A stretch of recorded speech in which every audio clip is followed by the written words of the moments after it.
Welcome. It is an absolute joy to be here with you today. I am so thrilled and delighted about our time together today. So before we even begin, I need to thank the Power of Women, our partner organization, with that beautiful video. And that's what we're talking about today, is really lifting each other in power as women. The time is now. I'd also like to thank our Reverend Rebecca Suzik, our technical guru goddess, there she is, who is a spiritual inspirer as well as a technical genius. Thank you, Becky, for contributing your talent and your work to this incredible program. So again, welcome. We today together are embarking on a journey. And my name is Amikaeyla Gaston. I'm the Executive Director of Pathways to Peace. I want to call out that David Wick, our president, is here with us today as well. And George Anthony, who leads and guides and mentors our Pathways to Peace youth, is here with us as well. Thank you, David. Thank you, George, for being here on this journey with us. And so this journey has brought me into contemplation about some of the things that I have learned and come to understand. One is that grief is perhaps one of the most common experiences, but is so unique to each of us. That as sensitive people on the planet right now, we are all experiencing grief to a greater or lesser degree. That grief can be a barrier to us becoming the powerful people we need to be in the world today. The powerful light that we need to bring to the planet right now. And that healing from grief takes many forms. And we're going to experience those today. The power of ceremony, including music and ritual. The power of knowledge and information. And the power of sharing and support with and from others. That's what will be unfolding in our time together today with our incredible speakers. And you'll be hearing a lot more from them. I also know that because we've called the CSW, the Commission on the Status of Women 70 event, healing or healing as justice, I believe that we also know that seeking justice is about the desire for freedom and liberation. So it's my very huge pleasure and honor to now turn over the floor to my beloved sister, my beloved colleague, and someone I admire so greatly. But first, let me tell you a little bit more about Amikaeyla Gaston. So I have the pleasure of calling her Ami. And I've had the honor of working with Ami for quite some time. And so I know her well, and it's just delightful to be sharing her. So we're going to put her bio in the chat because it's difficult to sum up all the gifts and talents that Amikaeyla has.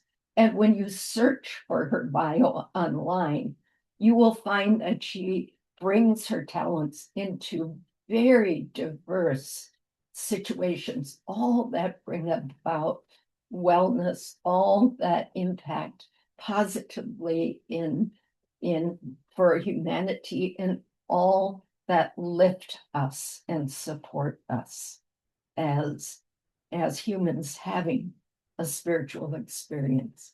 So at this time, I'm going to turn the floor over to Amikaeyla Gaston.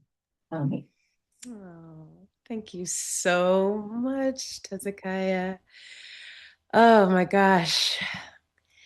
Hey.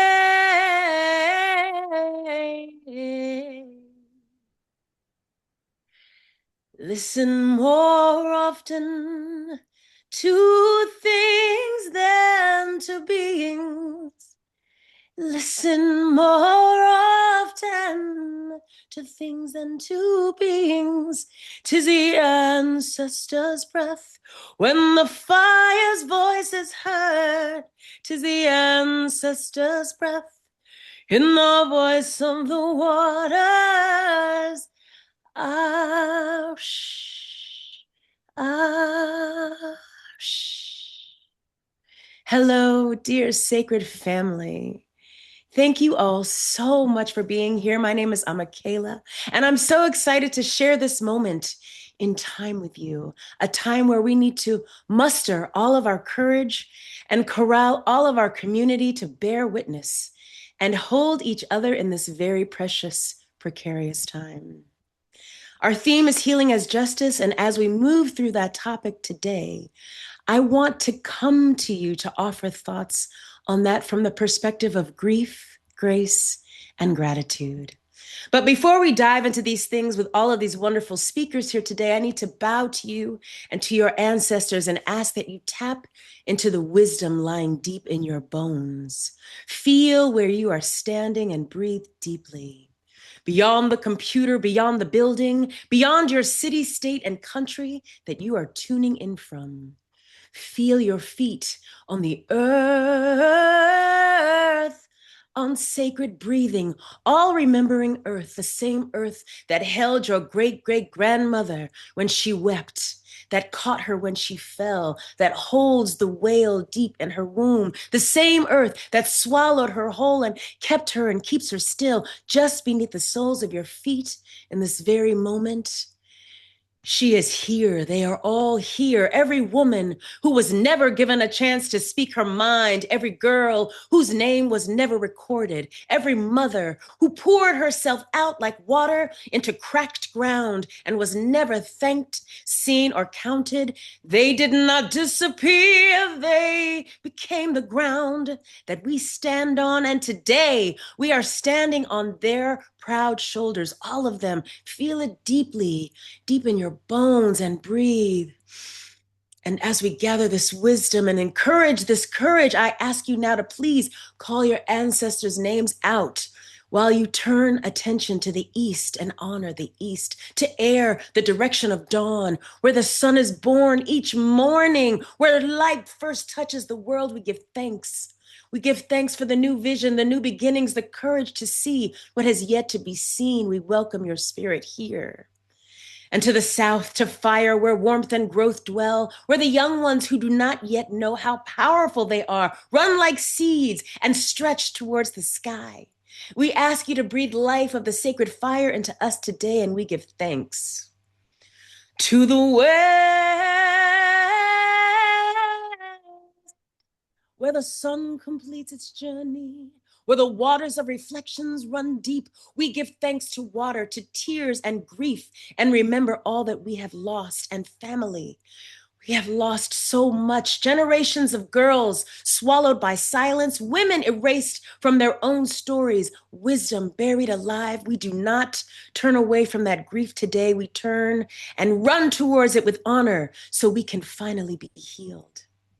To the north, to the grandmothers, the ancestors, to the ones who endured winter and taught us stillness and wisdom. And we carry this wisdom found in their prayers, where we remember the strength, the resilience, and the grit within that endurance. And we give thanks, we receive it, and we carry it forward.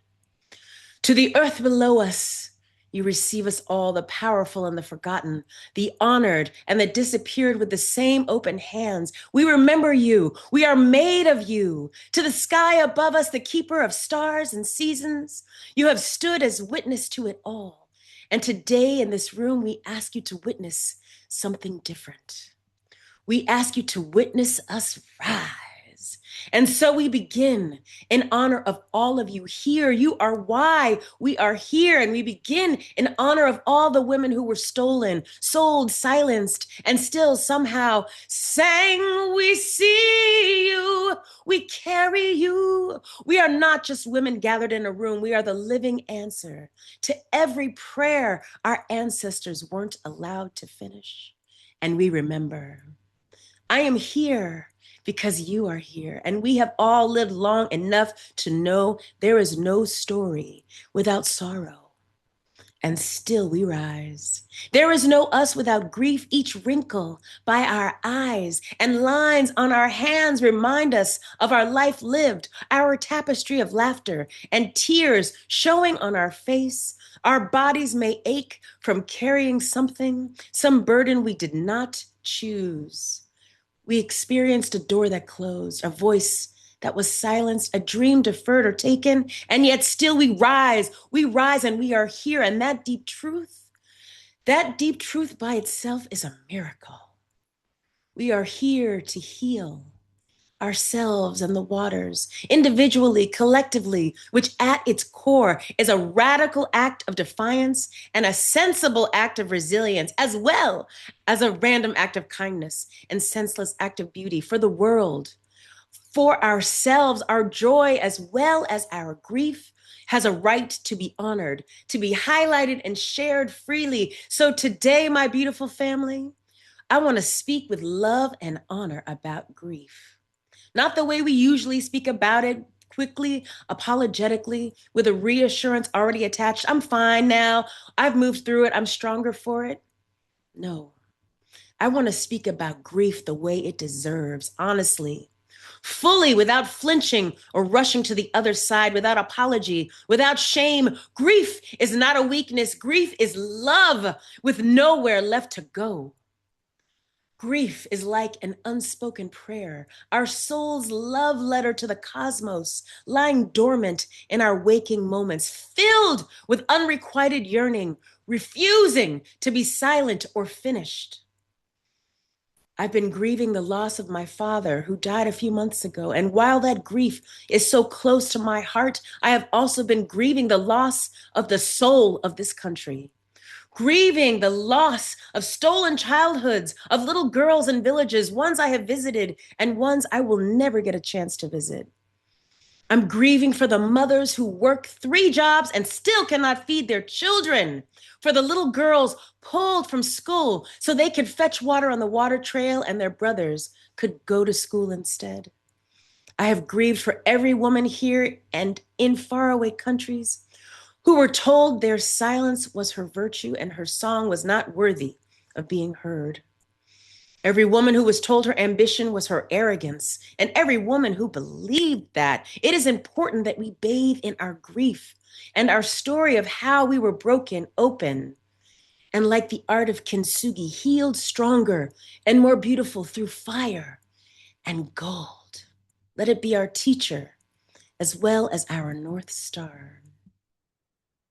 My kintsugi story is how I survived a hate crime. 5 white men ran me over with a truck on purpose, with intent to kill. And I spent many, many, many months in an intensive care burn unit and almost 2 years in and out of hospitals with 3rd-degree burns, ribs crushed into my lungs, hemothorax, pneumothorax, broken legs, burned. The doctors told me I would never walk again. And I died on that road, but I came back, honey. And what I came back carrying, the grief, the rage, the weight of it, I didn't have words for any of it. Rage so hot, it frightened me, and a choice I didn't know yet was a choice. That choice was to choose to put it down. And what I know now, after decades of this work of healing as justice, what we refuse to name, we cannot heal. So we must hold our grief, not drown in it, but because grief is the raw material. It's not the end of the story. It's the starting point. It is the grain. I'll say it plainly, the world has not been kind to us, and still we rise and we refuse to be finished. We refuse to be finished with hope and faith in justice, in healing, and there is grace in that refusal to be finished. And not the grace that requires permission, not the grace that is doled out and issued by governments and committees and systems that have never once looked into your beautiful face. I'm talking about the grace that is yours by birthright. Grace that is the sovereign territory of your spirit. No one can annex it. Somewhere in that hospital bed, wrapped in pain I do not have language for, something shifted. I understood my grace. And that I had a choice, not about what happened, but about what I would let it become inside of me. I could let that hatred put me there, take root in my body, or I could refuse to carry it. I could choose to lay down my burden by the riverside. Not because the men who did this deserved my peace, but because I did. That choice, that ongoing, daily, sometimes hour by hour choice is what I now understand as grace.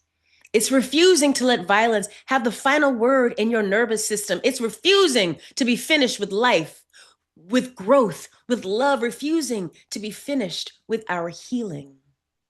Our vagus nerve runs from our brainstem all the way down through our throats, our hearts, our lungs, our guts. It's the main channel of our parasympathetic nervous system, the part of us that knows how to rest, how to heal, how to come back to ourselves. And when we have lived through what many of us have lived through, our nervous system learns to brace.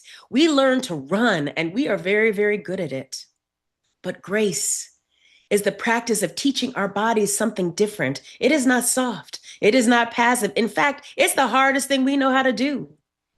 I'm talking about the grace that rises in you when you choose to be gentle with yourself after a fall.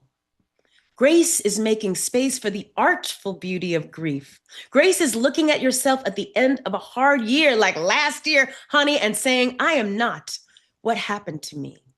We are born with grace. It is something we remember. And today, I'm so grateful to be here to remind all of us to be grateful for grief and grace. And I know some of us are thinking, in a world with this much pain, this much injustice, this much still unfinished, what is there to be grateful for? I learned while immobilized in that hospital bed for all those many, many months, after all those many, many operations, that gratitude is a magic elixir that heals the spirit and lays the foundation for the body and mind to follow. Be grateful for grief and grace, not because suffering is good, it is not, but because grief is the raw material. We're talking about gratitude for every grandmother who prayed in the dark, for every woman who signed nothing but gave everything, for every girl who dared to dream in a language the world did not yet speak. Their courage is the soil we grow in. Their sacrifice is the ground we stand on. So be grateful for what you have survived. You are the evidence of your own resilience. Every morning, when you open your eyes, when the world gives you reasons to keep them closed, that is worthy of thanksgiving. That is worthy of you remembering that you are here and you are alive and still in possession of your grace. That is more than something, that is everything. Be grateful for grief itself, not because suffering is good. It is the grain. Think about what grain becomes: ground down, transformed by heat and pressure. It becomes bread. The thing that sustains us, the thing that we break and share with one another. That is what we do with grief. We do not bypass it. We do not perform our way through it. We let it be transformed by practice, by community, by love into something that we can nourish the work ahead. So be grateful for what is still coming. Be grateful for the wombfulness, progeny of life, for the chalice of the golden dew of life, for the opportunity to spill into the chasm known as the garden sanctuary, for the ache, for the pain, for the yearning. Gratitude is not backward looking. Gratitude is a prophecy. We give thanks for what we have not yet seen, for the justice that is coming, for the girl who will one day lead this country that currently ignores her, for the generation that will look back and say, they did not give up. We give thanks for that.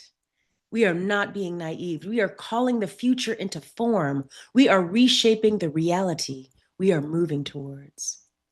This is what I mean by healing as justice. We cannot build a liberated world from depleted bodies. Personal healing is political. Collective healing is revolutionary. And when we tend to our grief, when we let it become grain, when we choose grace as an act of resistance, we are not stepping back from the work. We are not abandoning the fight. We are building the infrastructure that lets the work continue. Your body is not separate from your politics or your mission. And so I want to leave you with something practical, something you can carry out of this room and use. When you know better, you do better. And when you feel more, you build more. So here's what I'm asking you to build. Tell your stories loudly, tenderly, precisely. Break the chains and be seen and be heard. Our story is someone else's permission to survive. So gather your wisdom, nurture your courage, release and admit peace, empower each other, and build institutions that hold women's lives as sacred, not as burdens, not as afterthoughts, as the center of gravity they have always been. And refuse the lie that your suffering is inevitable. The world is not broken because it has to be. It is broken because some people preferred it that way. You are not required to maintain their preference. Invest in girls as though the world depends on it, and know that you are the answer. I want to close by doing something together right now, wherever you are.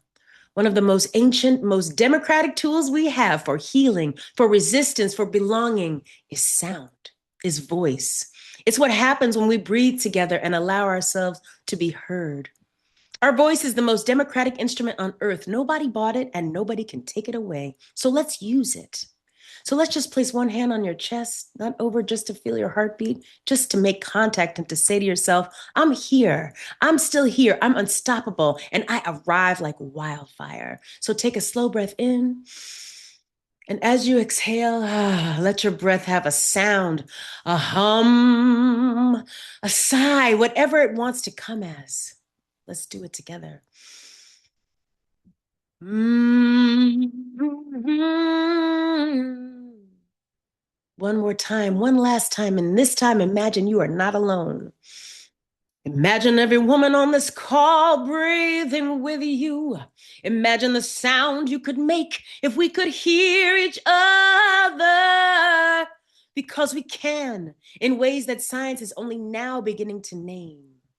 That sound is not small. That sound, your sound, is not small. It's not too much. It is the grain, and it is becoming bread. Sisters, grief visited us today, but it does not get to stay. Grace has always lived inside you, waiting patient as a seed in winter soil. And gratitude is the sun.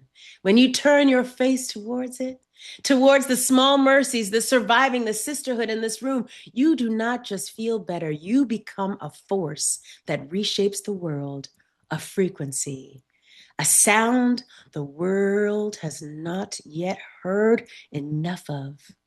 The future of this earth has a woman's hands on it. Let them be steady. Let them be open. Let them be grateful and ungovernable. Thank you.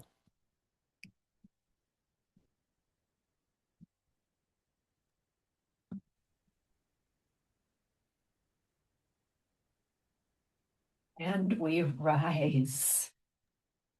We rise, we rise, we rise. Yes. Yes.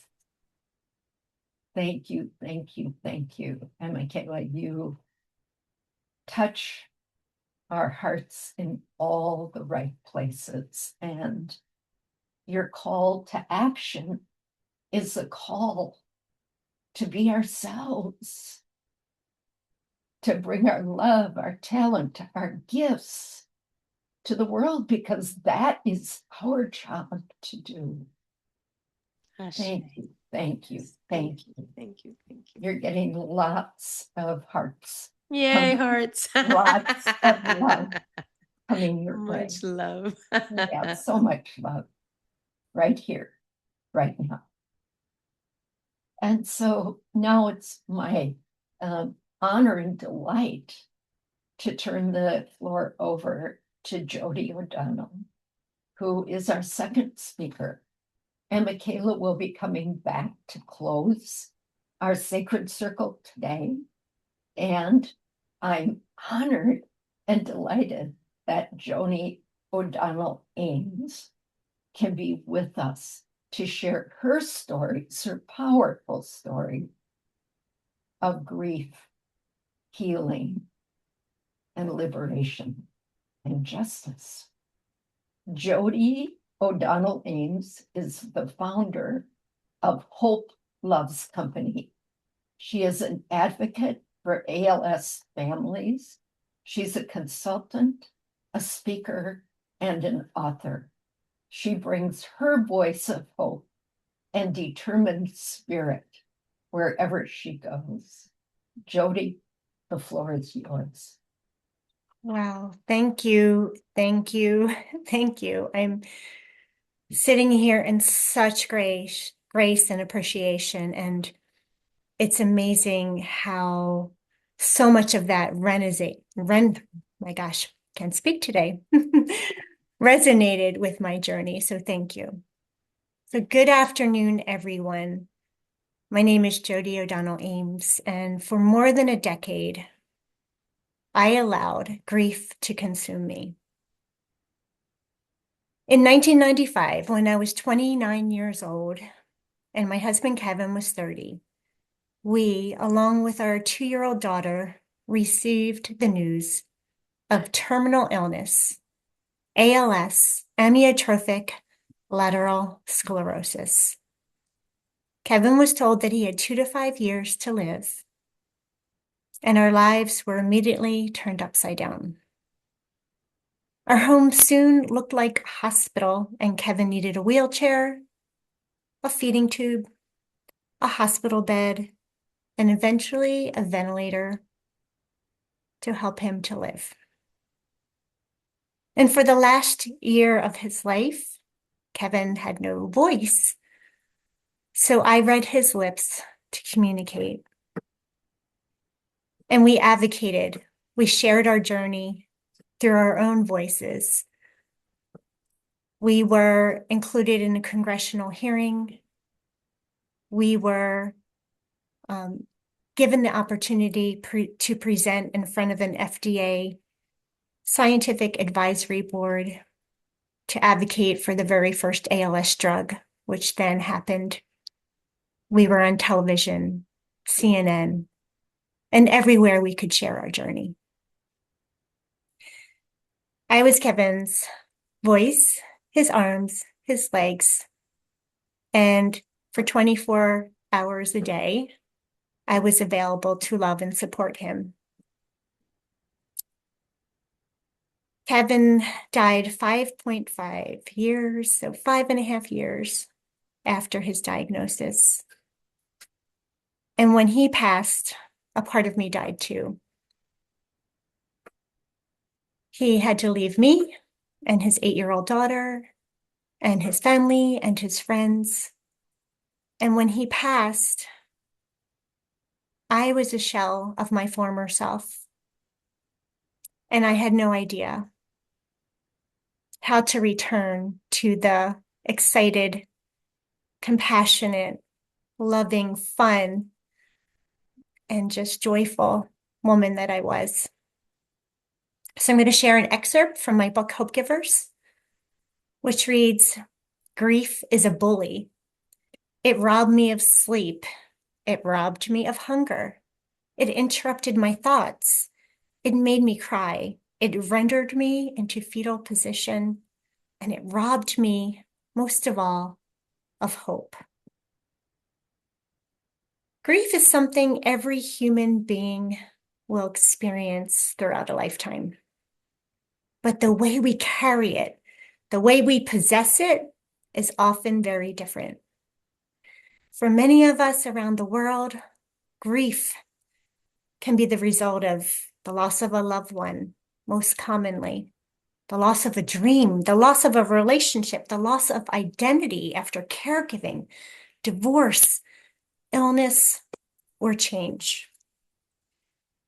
I have experienced all of the above, and it took me decades to understand the extent of my grief.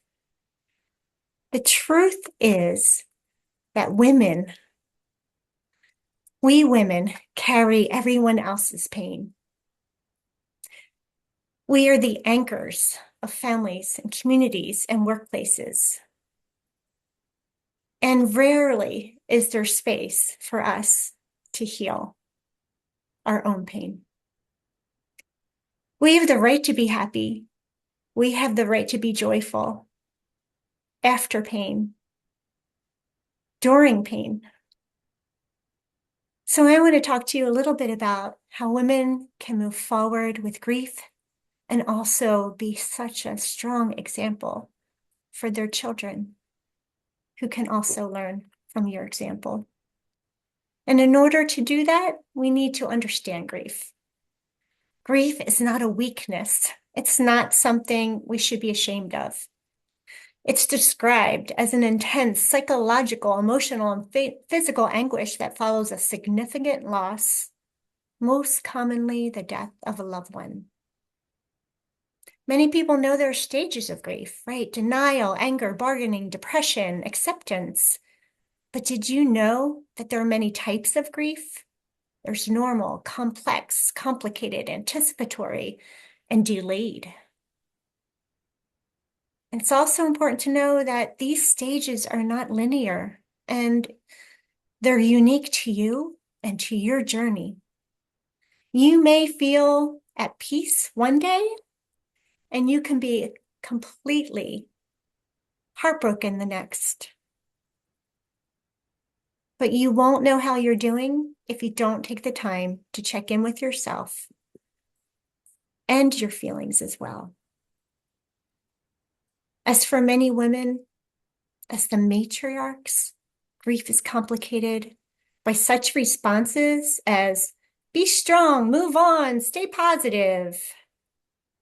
These are suggestions provided by well-meaning family and friends who do not yet understand the pain of grief. But healing does not happen when we suppress our pain. Healing begins when we allow ourselves to feel. Women often experience grief in layered ways. We're deeply connected to relationships, families, communities, and our roles. So when something changes, we can be grieving who we used to be, who we hope to be, the life we imagined. Sometimes we're grieving silently while we still show up for others. We show up as caregivers and professionals, as mothers, as daughters, as wives, as friends. But grief that is carried alone becomes heavier. And healing begins when we say, I'm hurting. I need someone to listen. I need support. In 2007, 6 years after losing my husband at the age of 36 to ALS, and while I was still holding on to heavy grief, I woke with an epiphany, a God-given, in my mind, epiphany. And it would be the catalyst I needed for healing.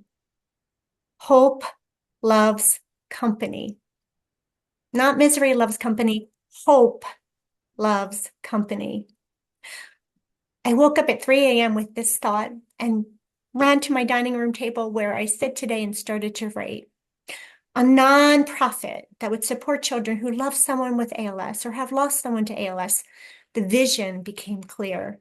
The goals, ideas, objectives, and funding soon took shape, and within a year, I was not focused so much on my pain, but my purpose. I would take this loss and translate that love, experience, and knowledge into a nonprofit that would support children and young adults who feel the same pain. Although I wanted to bring healing to ALS families, the process of creating a nonprofit brought healing to me. With this path, I arrived at a place of hope again, and arriving here has led me to so many blessings. 3 books speaking around the nation and the world, a documentary, a TEDx, and a revered nonprofit that serves the United States with a purpose each and every day. I am now a happy, healthy, and strong woman, and I believe that the following paths have led me to this: healing and this space. Connection. Grief isolates people. Healing happens in safe connections. When women share their voices, their stories with others who understand, something powerful happens. Shame dissolves, isolation softens, and hope begins to align. Community reminds us that we are not alone in our pain, and that perhaps even with our experiences, we can inspire the way forward for other women and other families. The second thing is permission. It's one of the hardest things for me, to give myself permission. Many women feel they must stay strong for everyone around them. But healing requires permission to be human. Permission to cry, permission to rest, permission to say, I'm not okay today, permission to ask for help. When women give themselves that grace, their nervous system begins to calm and the healing process begins. And just a reminder, children should be given permission too. As nurturers, it's very important that we pass this message along to our most vulnerable. And the third thing is meaning. I have a TEDx that I shared on living a life with purpose. And one day it all clicked that one of the most powerful ways that people can move through grief is by creating meaning for their loss. And that is what I have done, and I'm so proud of. Some women start support groups, some write, some mentor, some advocate, others help others support their pain. Others simply become more compassionate, more present, more alive. Some start nonprofits. Grief changes us. but it can also deepen our empathy, wisdom, and purpose. Pain does not have to be the end of the story. Sometimes it might just be the beginning of a new chapter. If you remember only one thing from today, please let it be this. And I just want to remind you before I say this. For nearly a decade, I was a shell of my former self. Grief is not something we get over. It is something we learn to carry differently over time. And when women are given the space to feel, to share, and find meaning in their pain, they do not become weaker. They become extraordinarily resilient. Women who have walked through grief often emerge with deeper compassion, strength, and clarity about who they are and what truly matters. So to all of you listening to me today, and to those of you who may be carrying grief quietly, your pain is valid, your healing matters, and your story is still unfolding. And please know that hope is reserved for you as well. Thank you. Jody, that was so beautiful and heartful. You're getting lots of hearts. Thank you for being strong enough, brave enough, or however hopeful enough to be able to share your story so it touches the lives of so many more around grief and healing. And also what I hear in there that I absolutely love is your dedication to service, which of course helps us in our healing, reaching out to others, to serve others, comes back to us in the form of healing. So thank you, thank you, thank you for who you are, what you bring, and for sharing that with us. Thank you. And now we're going to move on. I'm going to ask if Myrna Bonin is in the room. If so, there she is. There you are. Perfect. Hi. Thank you, Myrna. I think you had some technology problems this morning, maybe. Yes, I did. Yes. So we're so honored and delighted to have Myrna with us because this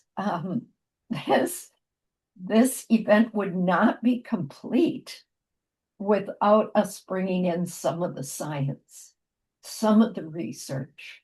And Myrna has done extensive research on algorithms and how they have inherent bias against women. And she has worked with policy makers and other leaders to around bringing justice by looking at this incredible knowledge and information. Knowledge is power. And so thank you, Myrna, for being here. And I will turn the floor over to you. Thank you, Tezekia. Can you hear me? Yes. Yeah. First, let me say that I am honored to participate in the Pathways to Peace mission, advocating for human rights for women and girls. George Anthony was instrumental in my decision to assist in this event, and I am deeply grateful. Now to get to it. What is algorithmic injustice? Algorithmic injustice is algorithmic unfairness. It occurs when algorithms systemically treat individuals or groups in protected classes in favor of others when providing access to valuable resources, services, and opportunities. Globally, women and girls have historically sustained harms from bias in a world with and without AI. I will focus on two critical areas of importance. The first is healthcare. My experience as a pre-hospital care provider provides insight into how current AI tools are altering the delivery models of medicine. Two examples are the prediction of heart disease and aiding in the diagnosis of cancers. Who benefits? Who is AI really serving? Harms to women and girls are outweighing marketed positive potential for good by unscrupulous developers and deployers of these tools. AI's integration into healthcare carries a silent bias. Most of the datasets are designed, developed, and built by white men. Testing of treatments is done primarily on white men. Algorithms that learn from male-dominated data underdiagnose and misdiagnose women and girls, even if they even include any female data. This paradigm is worse for women and girls of color. The second area of concern is algorithmic injustice in education. Any woman or girl in the world who has been denied or limited in their access to an education is familiar with the myriad of political, legal, and societal obstacles which cumulatively violate the basic human right to education. Article 26 of the 1948 UN's Declaration of Human Rights states, everyone has the right to education. Education shall be free, at least in the elementary and fundamental stages. Elementary education shall be compulsory. Technical and professional education shall be made generally available, and higher education shall be equally accessible to all on the basis of merit. Education shall be directed to the full development of the human personality and to the strengthening of respect for human rights and fundamental freedoms. It shall promote understanding, tolerance, and friendship among all nations, racial or religious groups, and shall further the activities of the United Nations. Healthy women and girls who are educated can participate in the process of providing solutions to mitigate the harms of algorithmic injustice. Engaging in social, legal, education, and political systems is a rigorous enterprise requiring sound mind and sound bodies. In addition, the ubiquitous use of predictive AI and facial recognition tools exacerbates the unfair bias aimed at women and girls. Mitigation efforts can only succeed when the avenues to eradicate bias are democratized. Civil organizations such as Pathways to Peace do that work. They contribute invaluable time and efforts in assisting worldwide campaigns directed at achieving a fair and equitable world, free of bias and inclusive of all, no matter gender or shade. Thank you for attending, and I hope you will spread the word about these causes. I look forward to any questions about algorithmic injustice, and please feel free to contact me at any time. Thank you, Myrna. And I think we have Myrna's bio in the chat. And if we haven't included your contact information, Myrna, please feel free to drop that into the chat.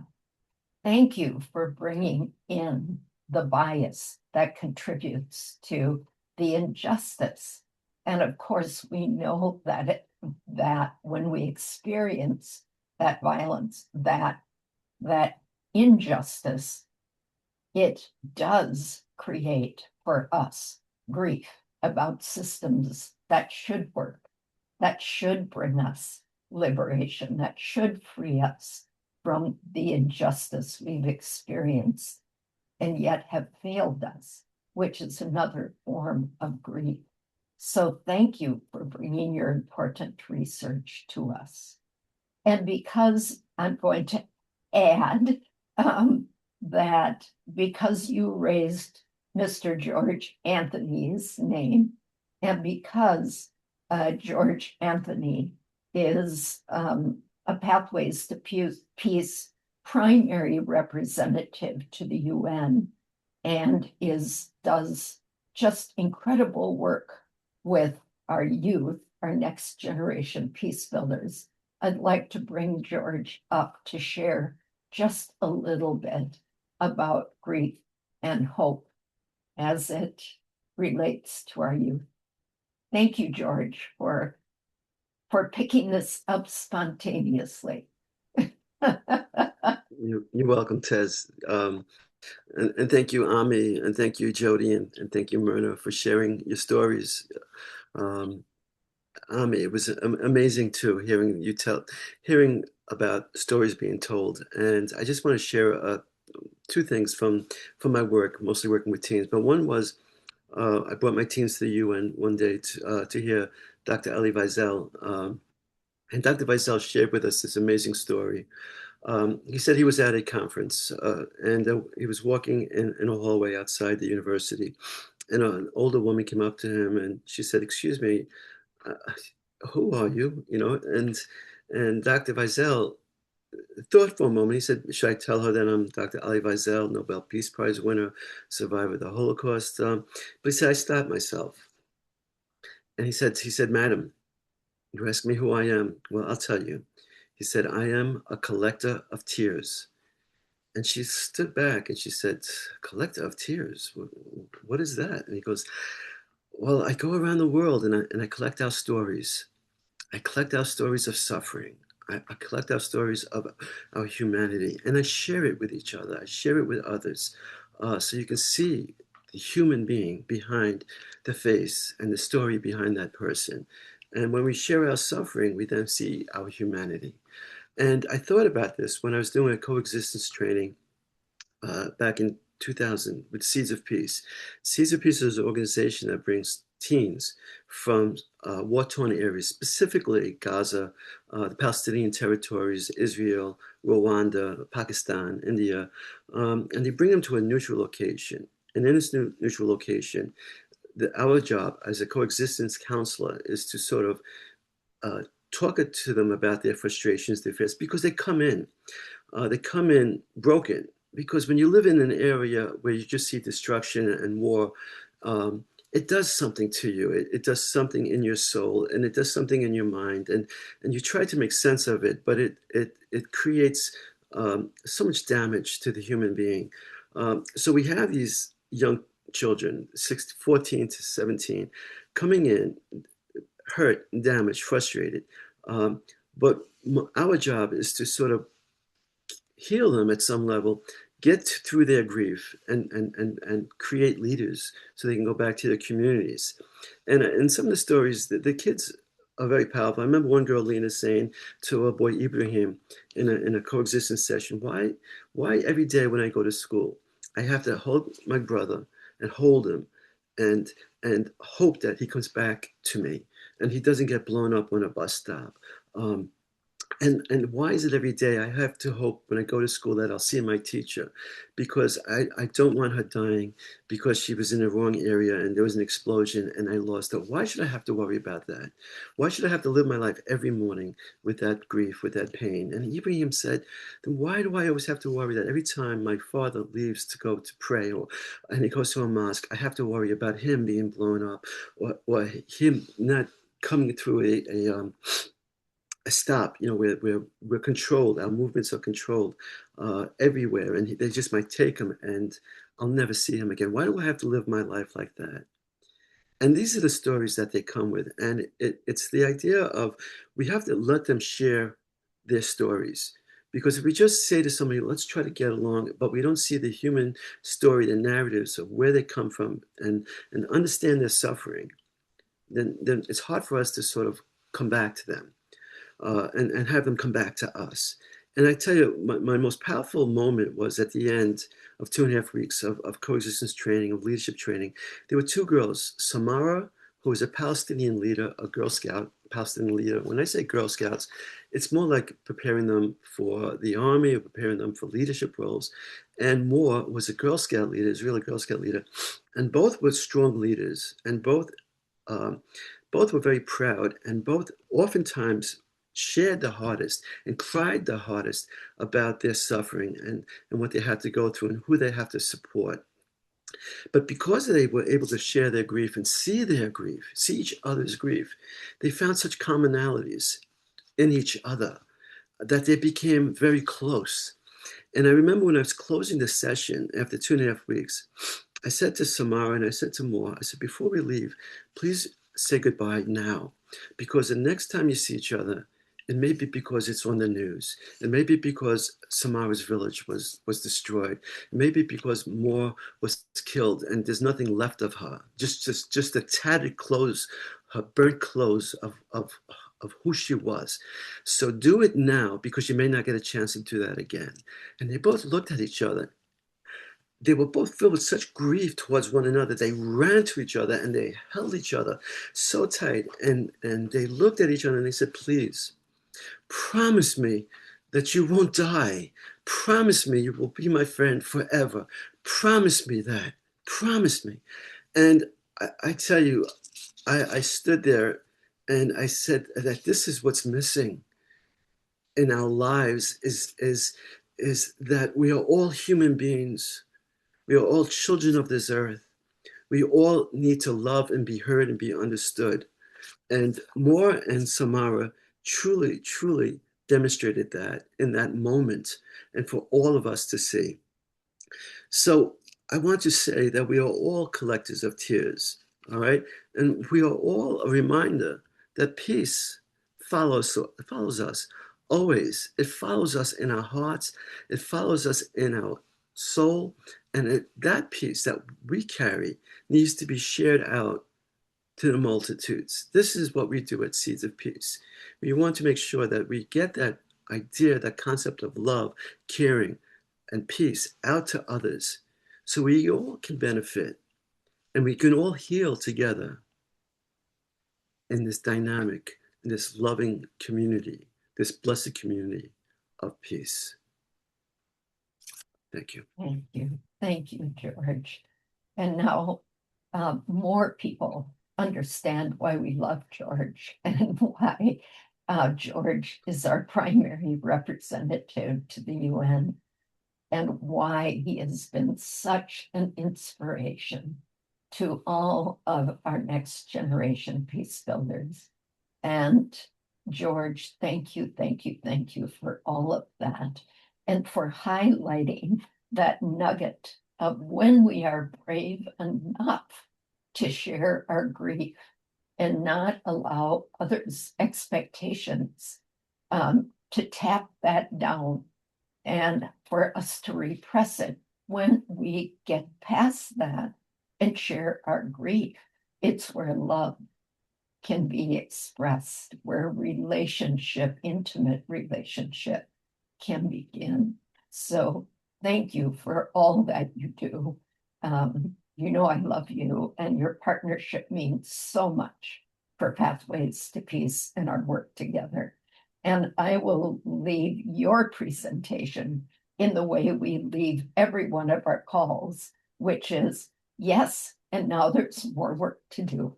So thank you, thank you, thank you, George. And You're welcome, Tess. yes, and of course I had tears. I've had tears throughout our time together. Thank you. Thank you. Thank you for those stories, all of you. And so let's just together take a deep breath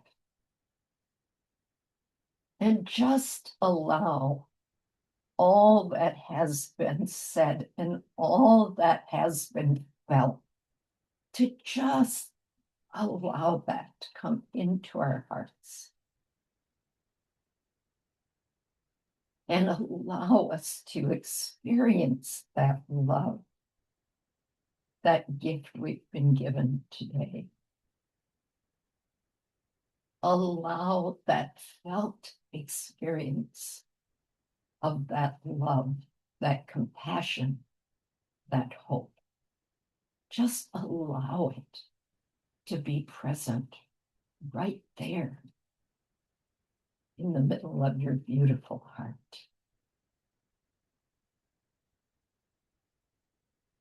and allow all of that to give you comfort, to give you peace, and to empower you, to lift you up into the incredible beings that you are intended to be. Filled with joy, filled with light, filled with hope, and ready to bring that into the world, as Ami said, to shape our world, to co-create that new earth. For that is ours to do. With our light and our love, that is ours to do. So just rest in that knowing and feel that power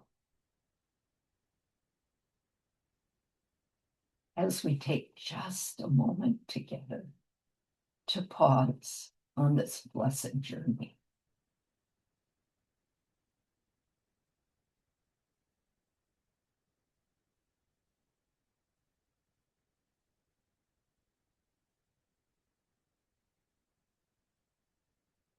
Thank you, thank you, thank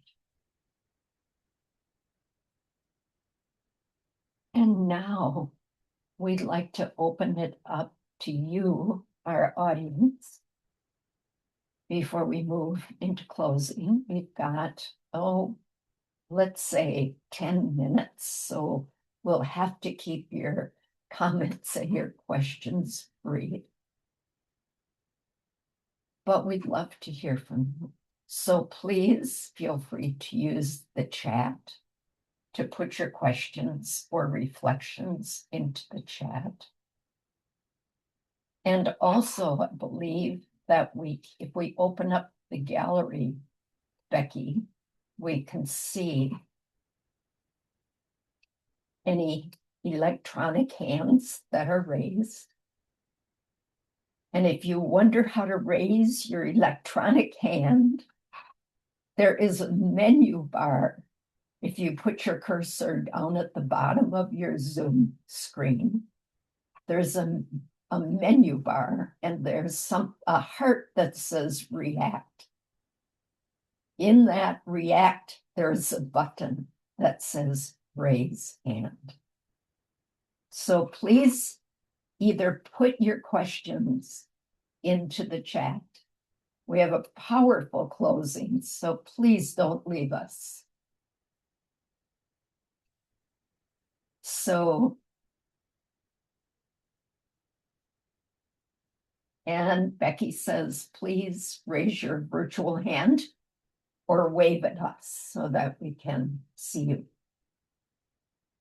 And Myrna has a question. Who is listening to you and may take action about your research on algorithms? So Myrna, could you come on screen and address that question?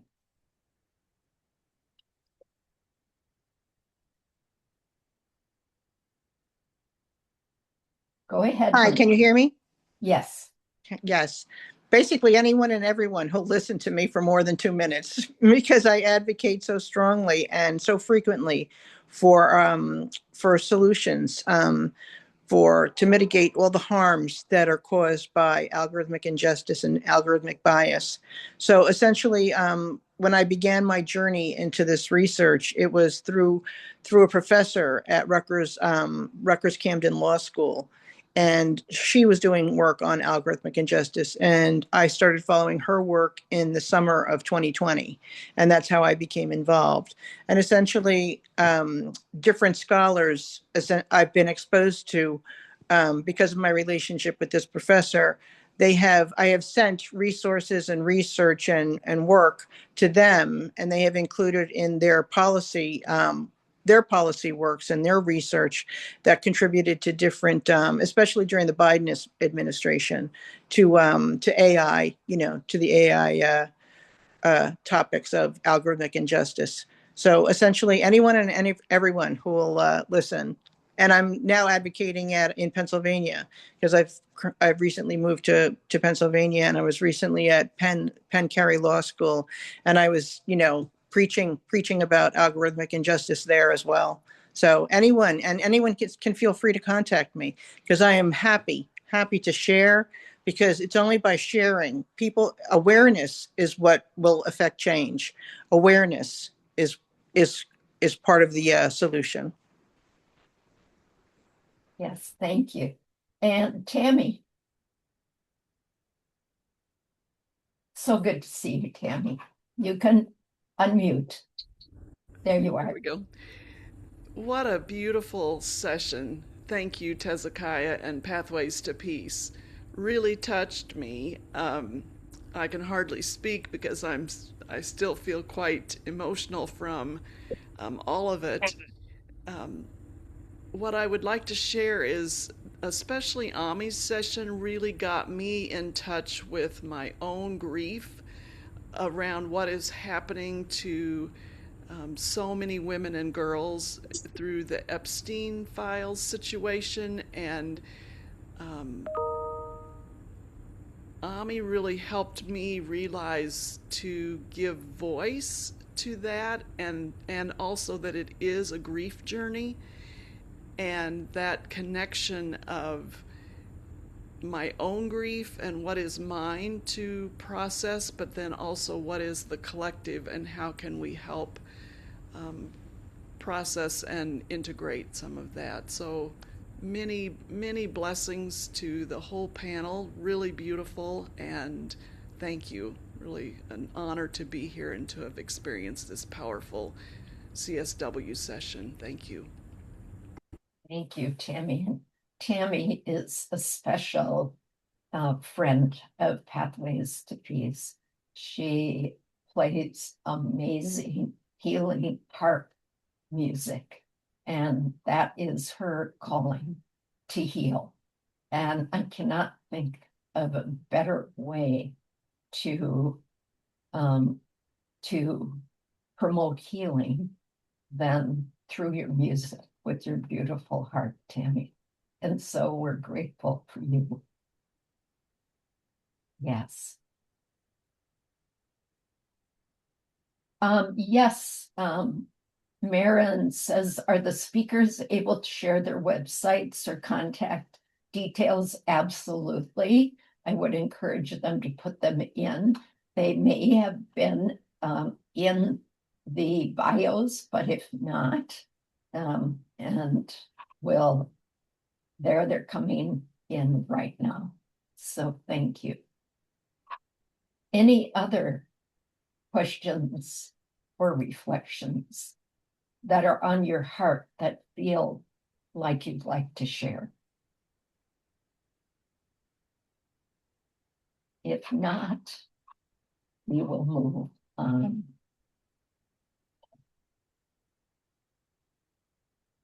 I know. David has his hand up. There we go, Good, David. Go ahead. There you go. One of the things one of the things we talked about at Pathways to Peace and had the program Re-Rise as One, the big event in Grace Cathedral around grief. And with this is a general question to whoever would like to respond, just with the activities, what's happening in the world, which is just, outrageous, just, horrific in so many ways. When we're out in public with the people that we care about in our relationships, for sure, we can express that. But when we're out in public, is there anything we can do, express in any way, or wear anything that indicates we are sharing the grief of society? Wonderful. Would any one of our speakers like to say a few words in response? I'll be happy to share something Beautiful. that I think about is I think that we are all hurting. as you're suggesting, David, yet we are all functioning in a world that is hurting. So we're doing our best. And because so many things are happening that are that feel as though we are grieving losses of a country of I don't want to get political, but yeah, we're all feeling these losses. So the way that I have thought about processing it when I'm out in public is to express kindness, to show up in many, many ways that you may not think about showing up when things are going well. And I'll give you a great example. I mean, most of us try to do things like hold doors open or or donate and things like that. But I'm making an intentional each and every day to think about how I can serve and bring more hope to the world through kindness.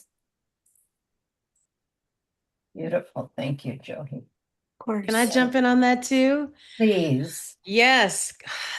Ditto Jody times a million. And you know what I've really started to do? Like I channel Harriet Tubman, honey, and I think about what it took to run through those woods and to get through what she got through. And just remember, we will not bow down to racism. We will not bow down to injustice. When I'm feeling those deep feelings, I go out and I sing songs. I listen to music that empowers me. I listen to a lot of stuff from, civil rights movement in the 70s. And then I go outside and I say, good morning, everybody. And I say, good morning, so vibrantly and vividly, and everyone's like shocked by it, like, what's happening? Why are you so happy? And then we get into beautiful conversations about just like showering each other with gratitude. I'm so grateful for the air today. I'm so grateful we're not, bombs aren't raining around us.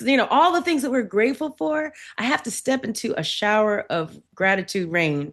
Otherwise, it'll just be tears always falling from our face. And so if we can all be in collective the cauldron of collective grief, the cauldron of collective grief churning into joy, that actually gives that stokes the hope fire that Jody was talking about during her talk. Like I get into this place of like, you know what? You can't stop my song. You can't stop my role. You can't, we're going to get through this. And I think about the ancestors. I think about what slaves got through, what people in the Holocaust got through. Like, they give me the reminder that we too will get through this. We just have to stay strong, steady, steadfast, and speak beauty and positivity into spaces that don't want to hold that. Thank you. Thank you, both of you. And so I'm going to say a few words in closing, and then I'm going to turn it over to Amikaeyla to close this sacred circle. And then, Amikaeyla, as people are departing, we'll play the We Rise song from my friend Jemabulos, which is so powerful. So let me say, for me, people often don't recognize that they can choose. They can choose love. They can choose joy. They can choose kindness. And I feel the call for me personally, which I suspect is a call to all of us in these challenging times, is a call to both hold that incredible compassion for the suffering of humankind that we see all around us, in balance with the need to bring our light to the world. And we need to do everything we can to protect that inner light, that peace, because that is ultimately what will lift the field so that peace can prevail on earth, so love and kindness can prevail on earth. So if you need to take a media fast, please do it. I understand needing to be informed. And please don't let it dim your light. It serves no one or nothing for you to go down that rabbit hole into that pain, along with those who are suffering. So that's the call. And for me, it's helpful to recognize there's a greater plan at work. It doesn't change the fact that I will stand with those who are suffering, that I feel called to do what I can to help and assist and support. But it does mean that I must, as my primary task, embrace and embody that light that we are all called to bring. So with that, I just want to thank you, all of you.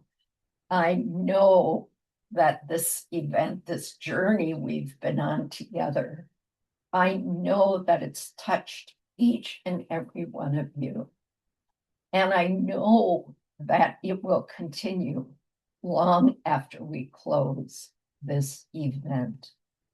At Pathways to Peace, we say that you are a pathway to peace, regardless of who you are and what your background is, what your discipline is, what your lifestyle is. You are a pathway to peace.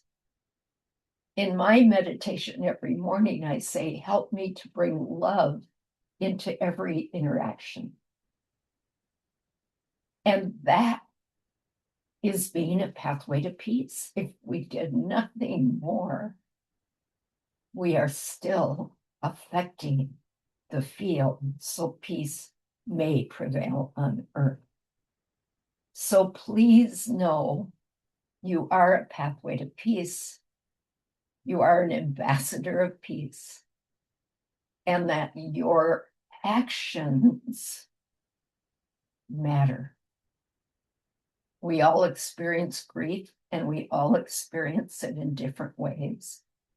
And we all can heal. And that takes diverse pathways as well. So know you are right where you need to be, to share who you are, and to be lifted in grace, love, and gratitude. And with that, Ami, I'm going to turn it back to you for closing this sacred circle we've created on this journey. Yay. We actually are going to expand it. We're going to send that sacred circle outward from this room like a ripple on the water. May the circle be unbroken by and by, by and by. Out through these walls, across borders and time, zones and centuries, all the way back to the first grandmother who looked up at the night sky and felt in her chest that she was both infinitely small and absolutely necessary. We are all that. We are all absolutely necessary, every single one of us, in our grief, in our glory, in our exhaustion, in our defiance, in our softness, and in our rage. Take that love home. Aim it at the world, to the ancestors who watched over this gathering. We hope we made you proud. We promise to keep going, for we who believe in freedom cannot rest. We promise to remember that we are never doing this alone, that every step we take forward is taken on a road that millions of invisible hands built before us in the dark, without recognition, without applause, without knowing if anyone would even walk it. We are walking the walk. We will keep walking it. And with full hearts and aching feet, with the sacred and the ordinary courage it takes to be a woman alive in this world, we open this circle, we carry it with us, we go. Go well, family, go gently. Go like you know exactly who is walking with you, because now you do. Thank you, and a big universal love to you. and to everyone that walks with you, all of your sacred ancestral kin. For we who believe in freedom cannot rest, and so we all must stay nourished and strong. Be love, be held, and know that you are with us always. Ashe. Thank you to our incredible speakers and to all of you. Now let us go whenever we feel called. With we rise.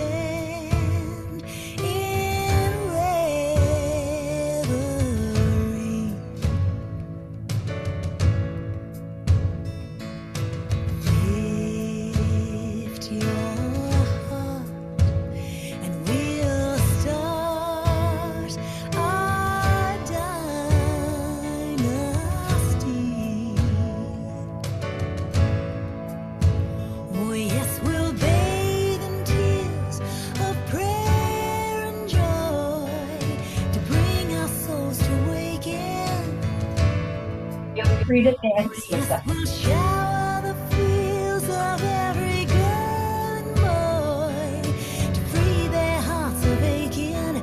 Oh, we rise, we rise, we rise, we rise, we rise, we rise.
and fathers, daughters, sons arise. Oh, moon and rise. Then children of the world will rise.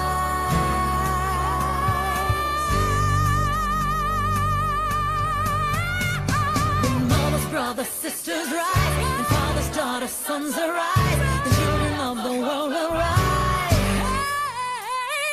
Mothers, brothers, sisters rise. Fathers, daughters, sons arise. Children of the world will rise. I'm just a little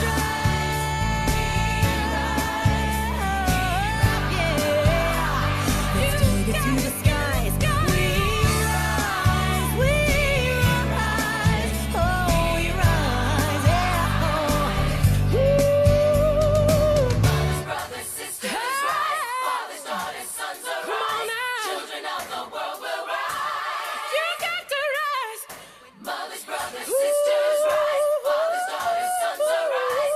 Children of the world will rise.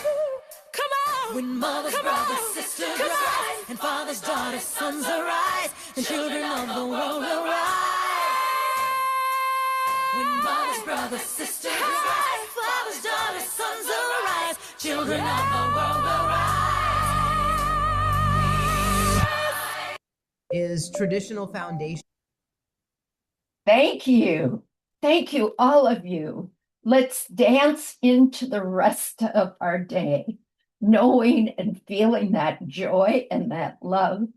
Thank you, all of you, for being on this journey with us. Bye-bye.